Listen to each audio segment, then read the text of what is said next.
Fala pessoal, sejam muito bem-vindos ao curso de antibiótico terapia e nesses próximos minutos a gente vai discutir muita coisa interessante que vai ser fundamental tanto na sua graduação quanto na sua vida a prática diária aí se você já for recém-formado, se você já estiver trabalhando há um certo tempo. É importante estudar porque isso aqui é o nosso dia a dia, beleza? Então, nesse primeiro momento, nesse primeiro vídeo, a gente vai discutir coisas muito relevantes, mas muito tranquilas, muito fáceis de se aprender do ponto de vista de microbiologia, coisas que vão ser fundamentais, e depois vamos começar a discorrer de fato alguns pontos extremamente cruciais dos antibióticos, algumas classificações que a gente não pode perder de vista. Beleza?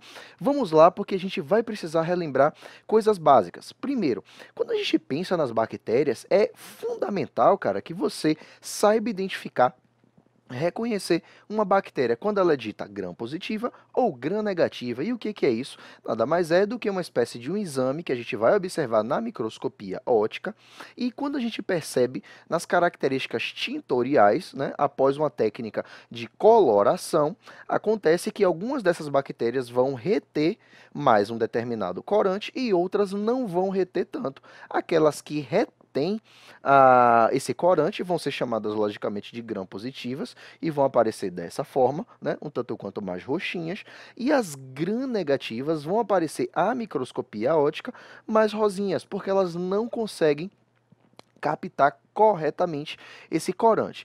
Mas vamos entender o porquê que isso daí vai acontecer? Venha comigo. Primeiro, você não pode perder de vista que quando a gente fala de bactéria, a gente está falando de organismos unicelulares que são dotados de parede celular. Só que essa parede celular, diferentemente lá dos vegetais, ela não é feita de celulose, ela é feita de peptidoglicano ou peptoglicano, tanto faz, são sinônimos, ou peptoglicano ou peptidoglicano. Acontece que no processo de síntese desse peptidoglicano, algumas bactérias vão ter uma camada relativamente mais espessa, voltadas lá para o meio extracelular, e a partir daí o corante, uma vez que ele pega aqui, né, ele acaba grudando aqui nessa rede de peptidoglicano, ele acaba sendo retido, certo? Depois que ele vai ser lavado, né, durante o processo de coloração de grã, depois que ele vai ser lavado, a partir daqui ele vai acabar sendo retido. Quando ele retém nessa camada espessa de peptidoglicano, essas bactérias você vai chamar brilhantemente de gram positiva, porque ele corou a esse método de coloração. Já a bactéria gram-negativa, perceba que ela tem uma camada de peptidoglicano mais fininha, tá? E ela está voltada também para o meio externo. Acontece que tem essa característica aqui, que ela é extremamente diferente em relação à gram-positiva. Essas bactérias gram-negativas, ela tem essa membrana externa, que é de natureza lipoproteica, extremamente semelhante a essa membrana plasmática que todos os seres vivos têm, né, de natureza fosfolipídica, enfim, que está voltado para o meio externo, ou seja, está protegendo a parede celular de peptidoglicano. E essa parede dessas bactérias gram-negativas fica nesse espaçozinho daqui, que é chamado de espaço periplásmico ou espaço periplasmático, tanto faz. E essa membrana externa, ela vai ter algumas características principais. Tá vendo essas pontinhas aqui que ficam aqui para o lado extracelular? Exatamente, isso daqui são lipídios que vão ser denominados de lipopolissacarídeos.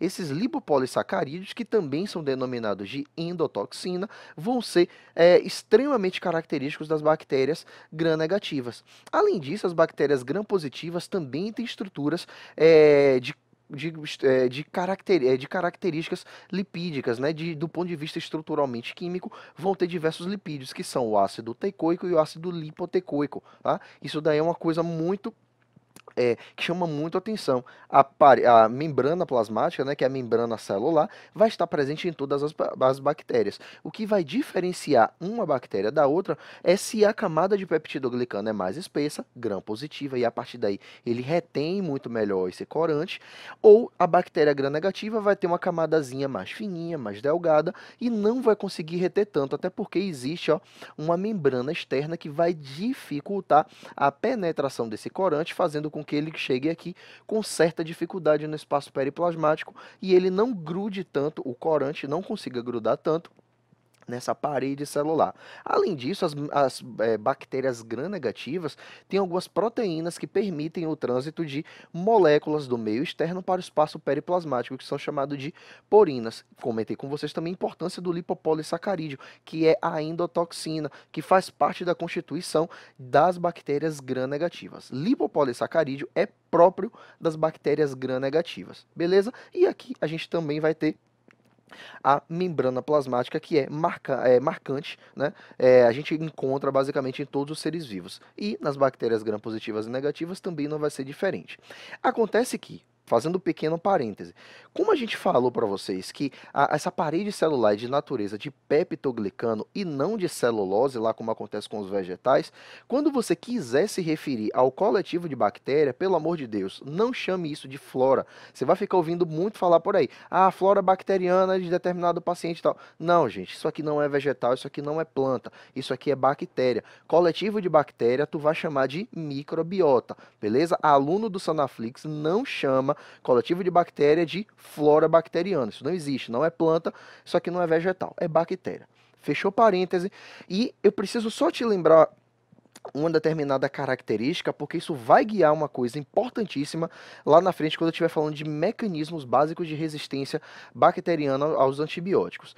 Bom, como é que essa parede celular vai se formar? De maneira resumida, acontece que as bactérias, deixa eu voltar aqui o slide para você entender direitinho, o que é que vai acontecer? A bactéria tem uma determinada proteína, que é uma enzima chamada de transpeptidase. O que é que essa transpeptidase vai fazer? Nada mais, ele vai pegar diversos monômeros, vai fazer com que acabe fazendo um tecelamento, basicamente dessa forma, vai acabar tecendo uma cadeia extremamente complexa e rígida de peptidoglicano. É como se fosse pegar uma agulha de crochê, que sua avó fazia, lembra disso? Pegava a agulhinha de crochê e vai fazendo toda aquela rede bonitinha, toda aquela rede bem tecida. É basicamente isso que essa transpeptidase vai fazer, vai pegar os monômeros e vai acabar tecendo um no outro, tecendo, até formar a parede celular de peptidoglicano. Beleza? E é esse processo de formação da parede celular de peptidoglicano por meio dessa enzima, que é a transpeptidase, eu chamo isso de transpeptidação. Olha que fácil. A transpeptidação é o processo pelo qual a parede celular de peptidoglicano vai acabar sendo sintetizada pela transpeptidase. Só que a gente na medicina não chama muito de transpeptidase não, isso daí é o nome mais da química, lá da farmacologia. A gente chama muito essa transpeptidase de PBP, proteína ligadora de penicilina. Guarde essa informação, porque lá no final dessa aula vai ser fundamental para você entender uma coisa que é extremamente relevante. Vamos nessa. Bom, quando a gente pensa nessa ideia de microbiota, eu preciso saber, no curso de antibiótico-terapia, todos aqueles bichos de nomes estranhos, raros. Não, você não precisa saber isso. Mas existem determinadas bactérias que, de fato, cara, você não pode sair dessa aula sem saber. Por isso, eu acabei dividindo de uma forma muito simples, bastante didática. Primeiro, a gente vai pegar as bactérias aeróbicas e vamos dividir sobre 4 aspectos. Primeiro, a gente vai dividir elas, se elas vão ser cocos ou bacilos, gram-positivo ou gram-negativo. Por isso que eu fiz essa introdução, para lhe lembrar essas características de ser gram-positivo e gram-negativo. Então, nos cocos gram-positivo das bactérias aeróbicas, lembre que esse quadrado aqui vai funcionar para as bactérias aeróbicas. Os cocos gram-positivos mais importantes que você precisa saber são os estreptos, os estáfilos e os enterococos. Primeiro quadradinho, então, que você vai precisar guardar no decorrer de todo esse curso de antibiótico-terapia é os cocos gram-positivos mais importantes que a gente vai precisar saber matar na nossa vida médica são os estreptos, os estáfilos e os enterococos, beleza? Quando a gente passa para o outro lado, os cocos gram-negativos, na verdade, existem 2 que são os mais relevantes que eu trouxe aqui para vocês, que são as neisserias e as moraxelas, beleza? Então guarde aí essa segunda informação, que os cocos gram-negativos mais importantes são as neisserias e as moraxelas. Quando a gente passa lá para baixo, agora a gente vai falar dos bacilos gram-positivos. Primeiro a gente tem a listéria, certo? A Listeria monocytogenes, inclusive, é uma bactéria fundamental, né, para algumas doenças que a gente vai discutir lá nas aulas de penicilinas, enfim.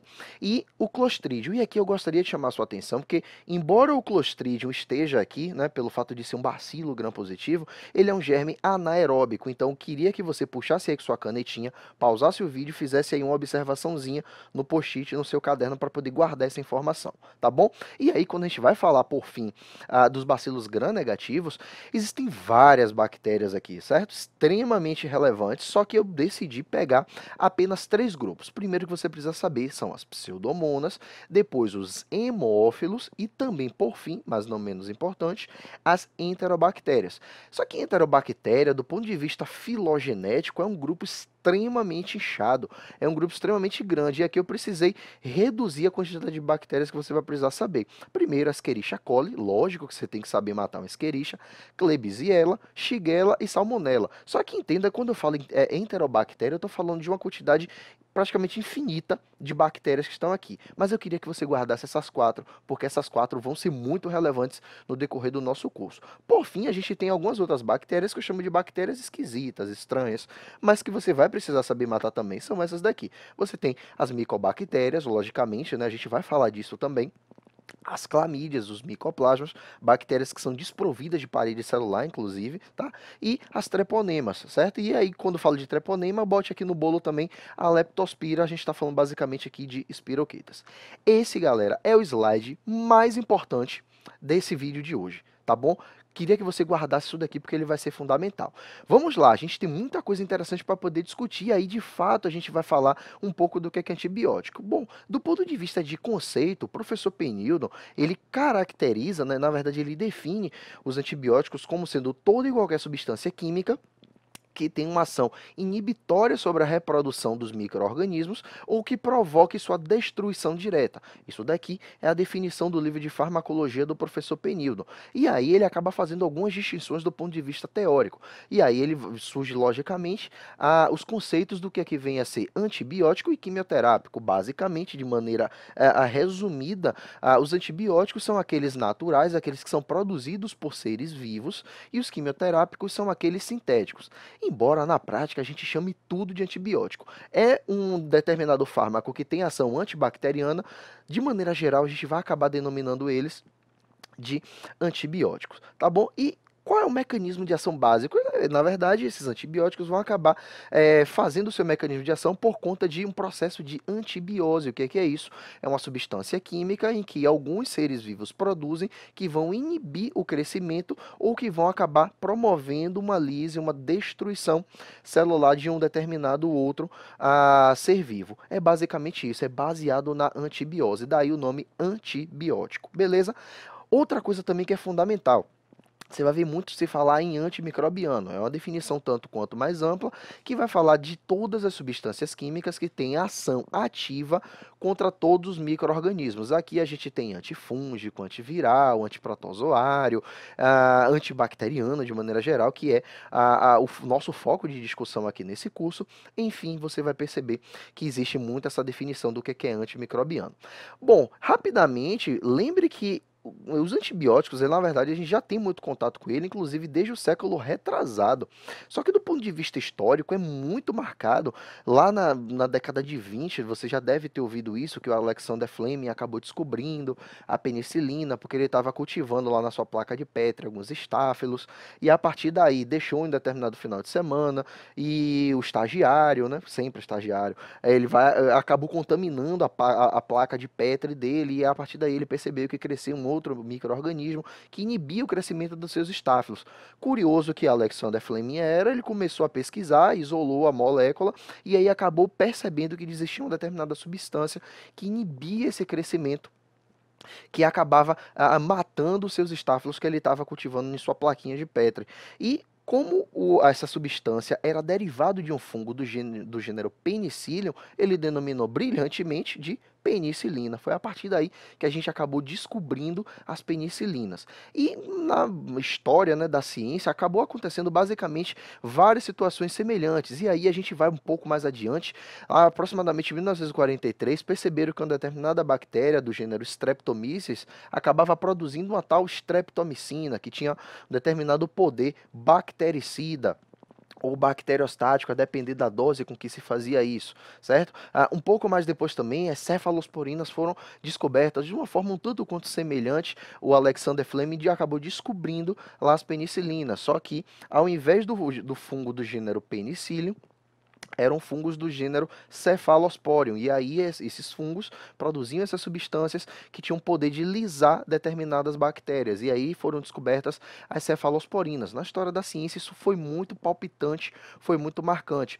E aí a gente avança um pouco, depois de 1953, acabou surgindo a vancomicina, um importante agente antimicrobiano que combate muito estafilococo resistente à meticilina. Vamos discutir isso lá para frente também. Quando a gente avança na nossa linha do tempo, tem muita coisa interessante. A gente descobriu os carbapenêmicos, que hoje salva muito a gente quando a gente está precisando matar bacilos gram-negativos resistentes. Os carbapenêmicos ajudam muito a gente, acabaram sendo descobertos depois também, meropenem, ertapenem, imipenem, vamos falar disso daí também. Em 1980 surgiram as quinolonas, olha só que interessante, a gente usa isso daqui o tempo inteiro na nossa prática diária, tá bom? E aí chegou um determinado tempo que a gente não conseguia descobrir mais alguns antibióticos, né? A gente acabou tendo o que a gente chama de vácuo de descoberta dos antibióticos, sendo que boa parte daquilo que a gente tinha de novidade em relação à antibiótico-terapia eram fármacos sintéticos. A gente acabava modificando uma molécula ou outra para poder tentar ampliar o espectro, para poder tentar vencer um pouco a questão da resistência bacteriana, que é um dos grandes problemas quando a gente pensa no universo da antibiótico-terapia em relação a essa questão de resistência antibacteriana. É um grande problema da gente hoje que a gente precisa saber lidar.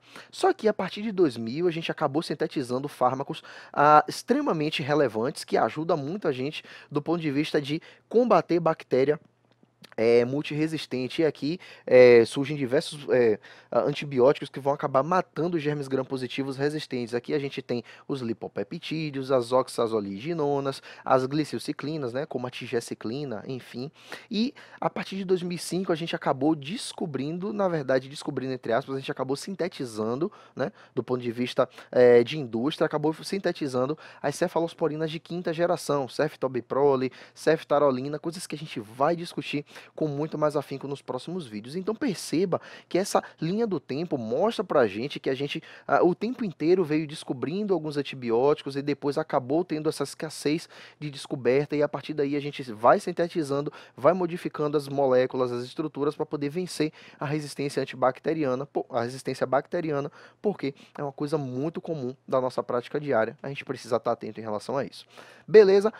Uma coisa também que é importantíssimo você saber é que eu posso classificar os antibióticos, e isso daqui está em todo o escopo, né, do nosso curso, que a gente precisa classificar esses antibióticos do ponto de vista de algum critério, né? Existem dois critérios que eu preferi trazer para vocês, que eles são extremamente relevantes e também está presente em todos os livros textos.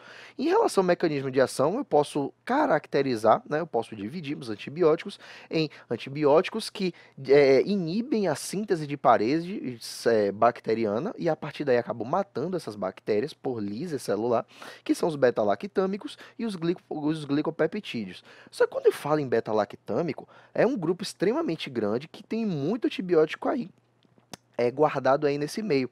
E os principais beta-lactâmicos que vamos discutir separadamente, logicamente, são as penicilinas, as cefalosporinas, os monobactâmicos e os carbapenêmicos. Os glicopeptídeos também vai ter uma discussão à parte. Só que o que eles guardam em comum é basicamente fazer inibição de síntese de parede.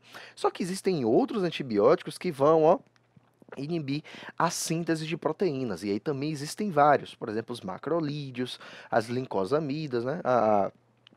A, a clindamicina, inclusive, né, um dos principais agentes que vão representar essa classe, certo? Os aminoglicosídeos, as tetraciclinas, as oxazolidinonas, né? Aí você tem Também os anfenicóis, o cloranfenicol é um grande agente que vai se caracterizar aí por essa classe, certo? Existem outros mecanismos, né, outros antibióticos têm outros mecanismos de ação.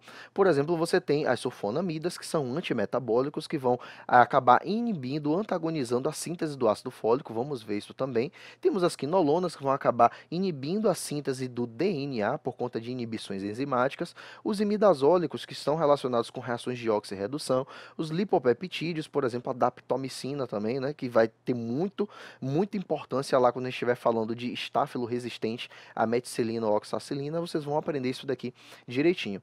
Só que eu preciso também classificar do ponto de vista quanto a ação antibiótica. E aí, por isso, existem antibióticos que são classificados como bactericidas e outros como bacteriostático. A diferença básica é que bactericida provoca a lise bacteriana. Por exemplo, os beta-lactâmicos, por inibir a síntese de parede, fazem isso. Os glicopeptídeos, as quinolonas, os lipopeptídeos e os aminoglicosídeos também são classificados como fármacos bactericidas. Já os bacteriostáticos, o estático da ideia de parar, né, são fármacos que vão interromper, que vão inibir a reprodução desses micro-organismos. E aqui a lista é extremamente grande. Separei aqui os principais: os macrolídeos, os anfenicóis, as tetraciclinas, as lincosamidas, oxazolidinonas, sulfonamidas, enfim.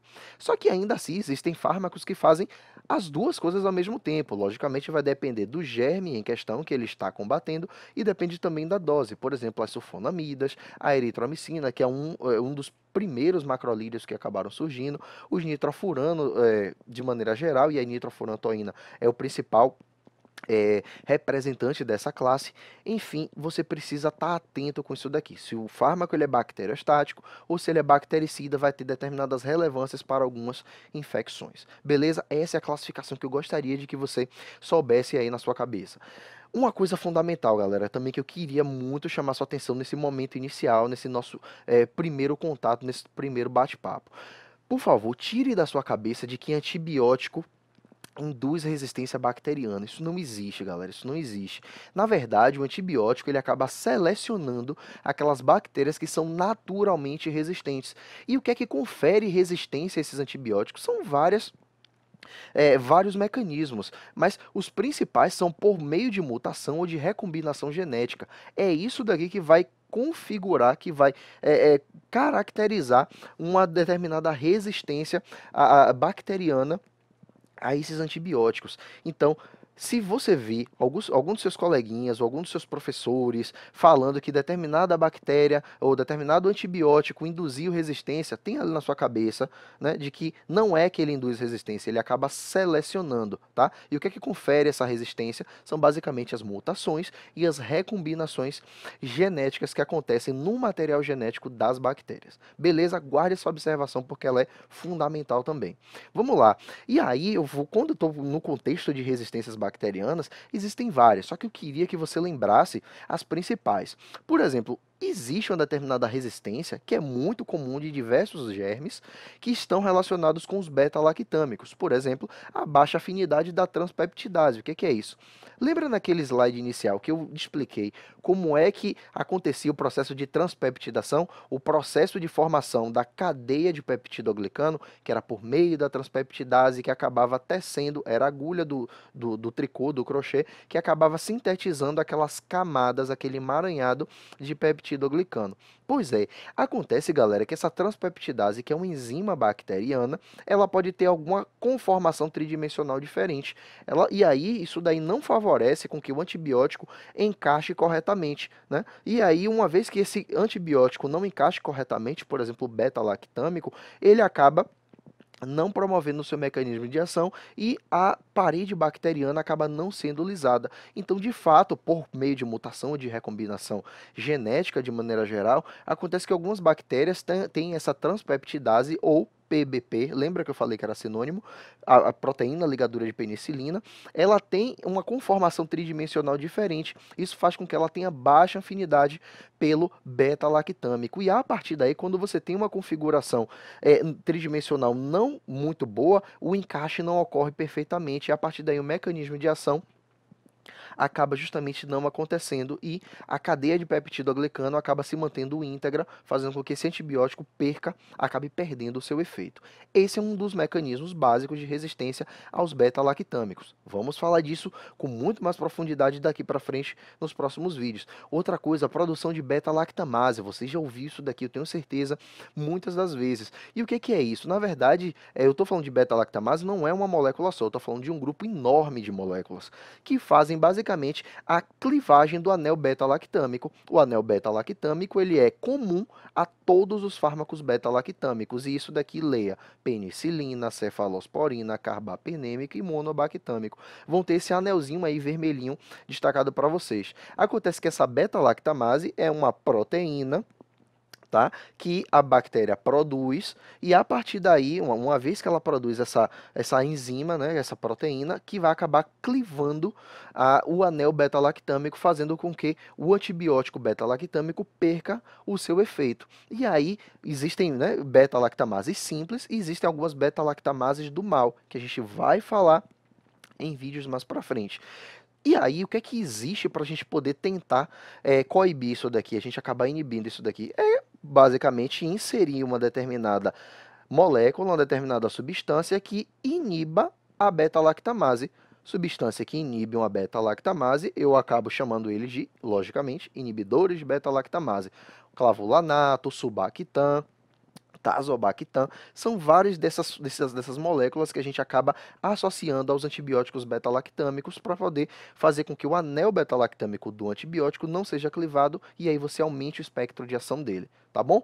Uma outra coisa também, produção de porinas diferentes, só que isso daqui é muito mais restrito às bactérias gram-negativas, porque as bactérias gram-negativas são as únicas que possuem essas porinas, que são esses canais proteicos que estão situados na membrana externa, que estão acima da cadeia de peptidoglicano que está ali no espaço periplasmático. Uma vez que essa proteína tem uma conformação tridimensional diferente, faz com que o antibiótico não acabe, principalmente o beta-lactâmico, não acabe passando por ela e não chega no espaço periplasmático, que fica basicamente aqui embaixo.